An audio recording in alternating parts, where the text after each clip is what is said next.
Hello, my friends. Harold here. Just look at this, a beautiful morning, isn't it? So many of us, those of us who are 70 years young and beyond, start our day with this ritual, a good, long walk. We count our steps, take pride in the distance we've covered, and believe we are giving our hearts the most precious gift of all. But it's a trap. A deceptively sweet and dangerous one. That very habit you believe is your heart's lifeline, could be its hidden enemy. Every seemingly harmless step, if we're not careful, could be unintentionally pushing your heart closer to its breaking point, day after day. Let's be honest with ourselves for a moment. Do you ever, despite all that walking, still feel that frustrating shortness of breath after just a few stairs? That heart palpitation that seems to come from nowhere? Or worse, that sudden wave of dizziness that makes you reach for a wall? We tell ourselves, it's just my age. But it's not. It's not just your age. It is a warning sign. It is a distress signal from a heart that is being overworked. A heart that isn't being properly trained to fight off the real dangers, the risk of a heart attack, the risk of a stroke that can strike without warning. That is our greatest fear, isn't it? The fear of becoming a burden. The fear of losing our independence. But today, I am here to tell you that we can change that. I am not going to give you hollow advice. I am going to share with you 5 secrets I learned from the clinics of the best cardiologists. These aren't just exercises, they are strategies to reprogram your heart's health. These 5 secrets will help you. First, to transform your heart from an organ that is merely enduring each day, into a truly resilient engine, ready to face any challenge. Second, to build a real shield, a powerful defense against high blood pressure and deadly cardiac events. And most importantly, they will give you the key not just to live longer, but to live with autonomy, peace of mind, and dignity. And the 5th strategy. It's the most important discovery of my own health journey. It's the very thing that draws the line between chance and control. I promise you, it will change the way you think about your body forever. Before we pull back the curtain on the first secret, if you feel your own heart beating a little faster with hope right now, let me know by commenting "my heart" below. It will be the signal that you are ready. And we will begin, right now. Do you remember what it felt like when our bodies were young? That feeling of running, jumping, climbing without a second thought. The energy seemed endless, and our hearts seemed to beat wildly only from joy, not from strain. That is a beautiful memory. But now, at this age, many of us are trying to blindly recreate that strain. We think that the faster we walk, the more we sweat, the more it proves we are still going strong. But I must confess a harsh truth to you: effort is not strength. For a heart over the age of 70, uncontrolled effort is an open invitation to danger. Let me tell you the story of Arthur, an old friend of mine, who was 74. He was a retired accountant, and his entire life had been an obsession with numbers. Upon retiring, he transferred that obsession to his daily walks. His goal was 12,000 steps a day, no more, no less. He walked as if he were running, his face flushed, his shirt soaked with sweat. He ignored the chest tightness and the mild dizzy spells. He only cared about the number on his watch. Until one fateful afternoon, as he was trying to finish his final steps, he felt his heart being squeezed. It beat erratically and then skipped. He collapsed. In the emergency room, after the crisis had passed, his doctor told him something Arthur would never forget: "Your effort is admirable. But you turned a healthy activity into a brutal stress test for your heart. And it failed." Arthur's story is a wake-up call for all of us. So, where is the solution? Cardiologists call it the Goldilocks zone. Just like in the fairy tale, it is a zone of activity that is just right, not so light that it's ineffective, but more importantly, not so strenuous that it's dangerous. This is the just right intensity where the heart is trained to become more resilient, more efficient at pumping blood, without being overloaded. It is being nourished, not worn down. And you don't need any expensive equipment to find your Goldilocks zone. All you need is the talk test. It is as simple as this: if, while walking, you can still speak a full, complete sentence without gasping for breath, congratulations, you are right in your Goldilocks zone. But if you are panting, if you have to pause mid-sentence to catch your breath, that is the clearest sign that you need to slow down. That is your heart speaking to you. Please, listen to it. Remember, our goal isn't to be the fastest walker in the park. Our goal is to be the one who can walk every day for many years to come, with a healthy heart and a peaceful mind. Has this knowledge helped you realize something about your own habits? If you find this advice about the talk test truly useful and easy to apply, could you just comment with the number 1 below? Just the number 1, so I know my message has reached your heart. If your heart were a soldier, then walking at a steady pace every day is like having him march on a flat parade ground. Day in, day out. He will get used to that rhythm. But will he be ready for a real battle? Our life is exactly like such a battle. It is never flat. It's the unexpected flight of stairs, the slope in front of your house, the moment you have to quicken your pace to catch up with a grandchild running ahead. These small shocks require the heart to have a special skill, resilience. The ability to accelerate when needed, and more importantly, the ability to calm down again quickly. But here is a sad truth: walking at a steady pace does not teach the heart this precious skill. It can even make the heart lazy and weak when faced with sudden changes. Listen to the story of Brenda, 78 years old. She was a model of persistence in her neighborhood, walking 5 kilometers around the lake every single day. She was confident she had excellent cardiovascular health. But one day, a small thing happened. The bus arrived earlier than usual. Brenda had to run a short distance, only about 20 meters, to catch it. When she sat down on the seat, she felt her heart dancing wildly in her chest. She was out of breath, her head was spinning, and it took nearly 10 minutes for her heart rate to stabilize. She was terrified. She couldn't understand why someone who could walk for hours could be knocked down by such a short sprint. The reason is, her heart was accustomed to stability. It was a soldier who only knew how to march, not how to fight. And this is not just speculation. This is scientifically proven. Researchers from Harvard Medical School published a study in Circulation, one of the world's most prestigious cardiology journals. They discovered that older adults who performed exercises with varying intensity, even for short periods, had significantly better heart function and oxygen uptake than those who only exercised at a steady intensity. This method is called high-intensity interval training, or HIIT. But please, don't let that name scare you. For us, it simply means creating purposeful shocks for the heart. The American Heart Association also recommends this method as an effective way to improve cardiovascular health, reduce the risk of high blood pressure, and enhance the resilience of the circulatory system. So, how can we, at the age of 70 and beyond, apply this scientifically proven method safely? It's much simpler than you think. You don't need to run at full speed. Not at all. Just try this on your next walk. Pick a landmark ahead of you, maybe a tree or a lamppost. Walk a little faster than usual towards that landmark. No need to run, just quicken your pace, feel your heart beat a little faster, but stay within that safe zone we talked about in secret number 1. When you reach it, do the opposite. Slow down, even slower than your normal pace. Breathe deeply and feel your heart rate gradually calm down.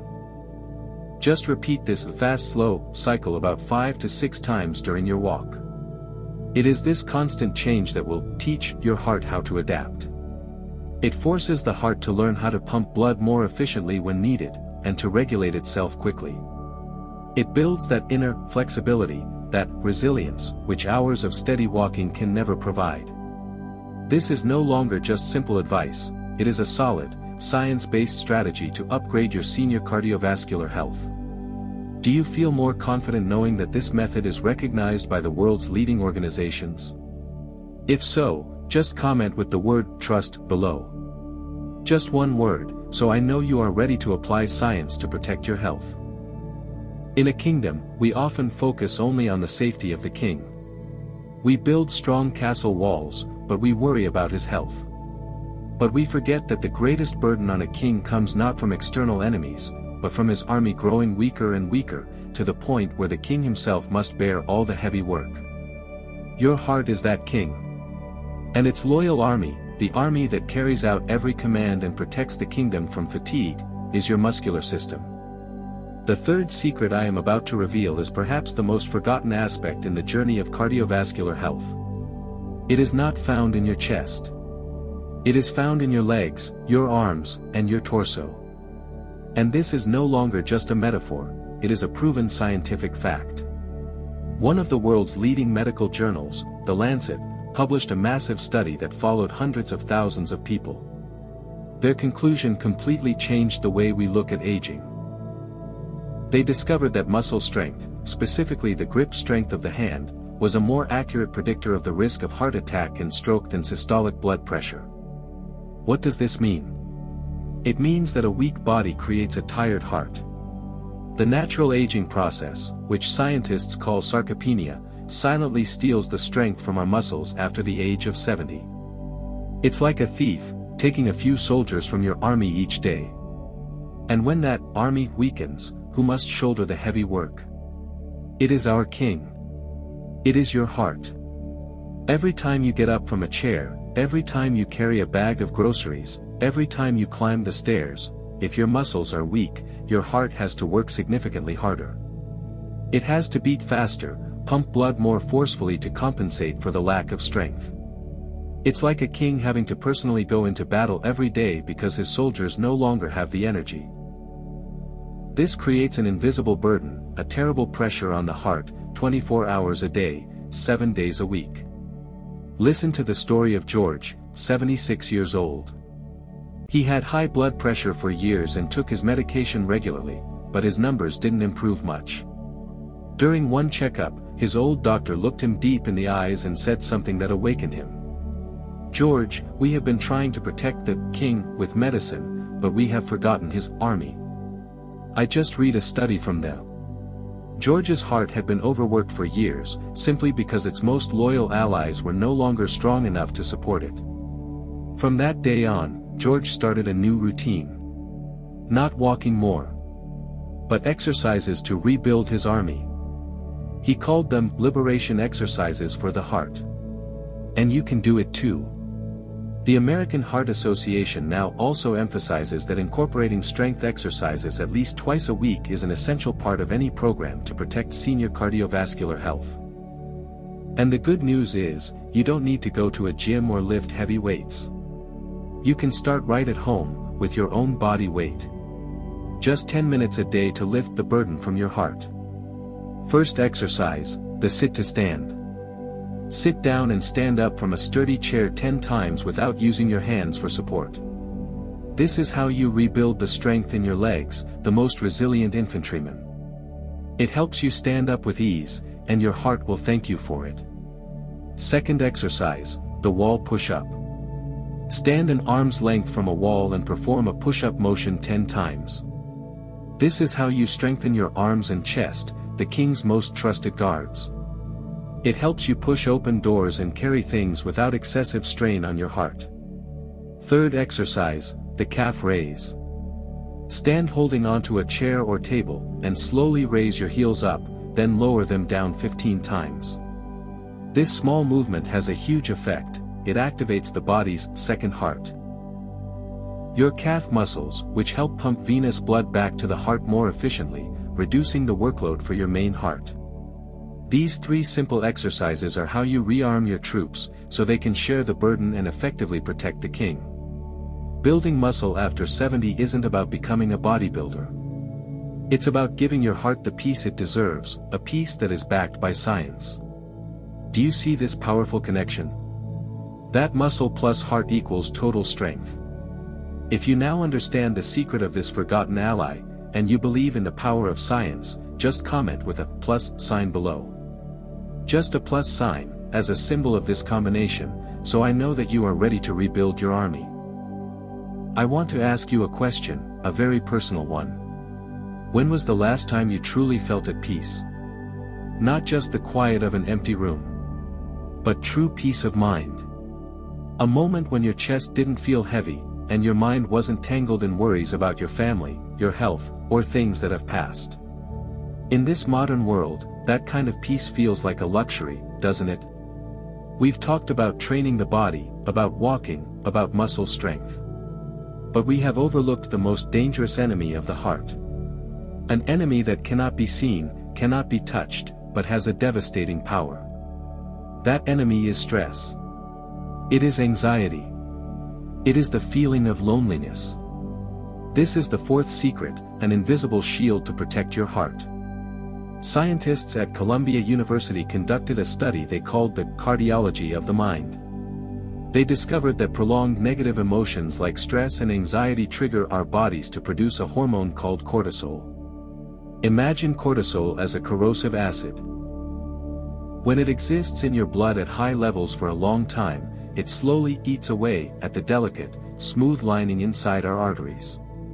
That lining, once damaged, becomes rough, creating a surface where cholesterol and plaque can easily stick, causing atherosclerosis, which leads to heart attacks and strokes. Stress is not just a feeling. It is a biochemical process that is actively harming your heart from the inside. Listen to the story of Diane, 79 years old. She had just lost her husband of 50 years. To escape her grief, she walked for hours every day. She walked until her legs ached, but she still felt an indescribable tension in her soul. Her blood pressure, despite her medication, remained high. Her doctor did not prescribe more medicine. Instead, she taught Diane a simple technique, a technique that the National Institute of Mental Health has recognized as effective in stress reduction. It wasn't a pill. It was her own breath. Today, I want to share it with you. This isn't just an exercise. It is the most powerful and free medicine that you carry with you at all times. Let's practice it together.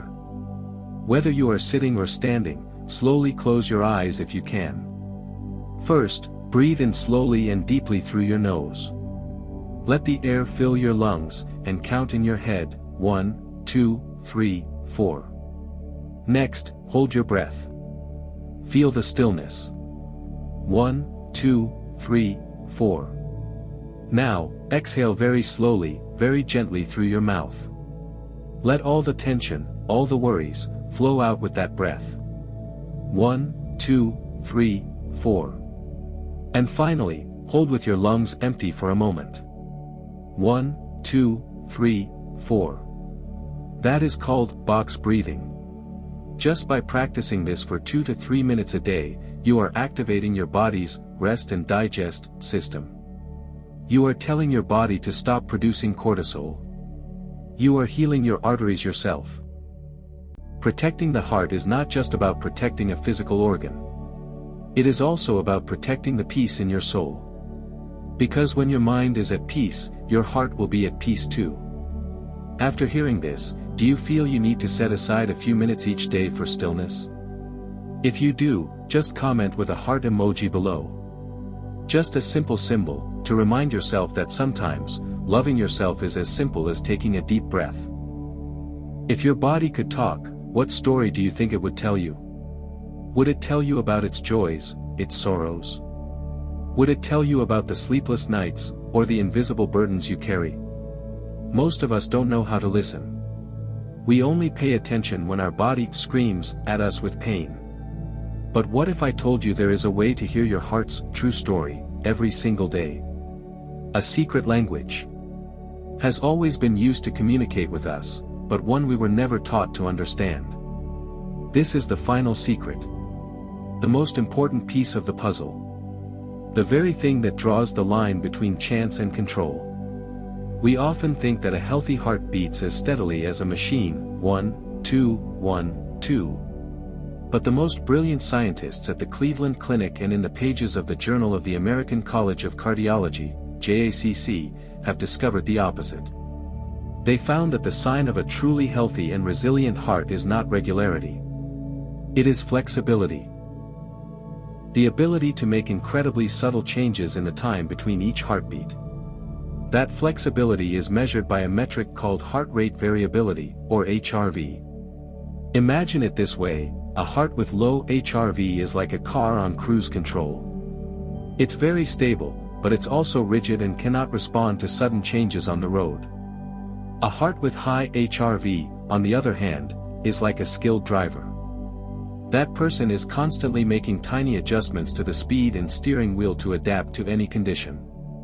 That is resilience. Their research clearly shows that a low HRV is one of the earliest and strongest predictors of risk for cardiovascular disease and premature death. And this is where I must share my own story, as I promised. A few years ago, I was still walking, still feeling perfectly healthy. But out of curiosity, I bought a simple health tracking watch. And I was stunned when I saw my HRV number was alarmingly low. I called Dr. David, and he said something to me that I will never forget. "Harold, this is not a meaningless number. This is a message. It's telling you that your autonomic nervous system is overloaded. Your heart has lost some of its ability to adapt, it's becoming rigid. We need to act." It was one of the most frightening moments of my life. The feeling that my own engine was losing its flexibility. And do you know what the solution is to improve this HRV number? It is not a miracle drug or some complicated treatment. The solution is the synthesis of the 4 secrets we have just walked through. That's right. Walking in your Goldilocks zone. Creating purposeful shocks. Rebuilding your muscular army. And creating your invisible shield with your breath. All of those things combined are the golden formula to improve HRV, to return to the heart the flexibility and resilience it was born with. It connects all the pieces of the puzzle together perfectly. HRV is not something to obsess over. It is a silent mentor, letting you know if your daily efforts are heading in the right direction. Now you know the final secret. You have the complete map in your hands. If you feel that you are ready to apply this knowledge to your life, to truly take control of your heart health, just comment with the word "ready" below. Just one word, as a declaration, so I know that our journey today has truly been meaningful. And so, we have walked a long journey together. A journey that began with a doubt about a habit that seemed infallible, and ends with us holding a complete map to protect our most precious asset. At this very moment, we are standing at a crossroads. One path is to continue walking as before, leaving our heart's health to chance and to what we think is right. The other path is the path of understanding. A path where we don't just walk, but we walk smarter. A path where we equip our hearts with silent yet powerful guardians, the resilience from interval training, the stability from our muscular allies, the peace from our breath, and the wisdom from its own secret language. I want you to remember the stories from today. Remember Arthur, who learned that strain is not strength. Remember Brenda, who found her confidence again in the face of unexpected challenges. Remember George, who liberated his heart from an invisible burden.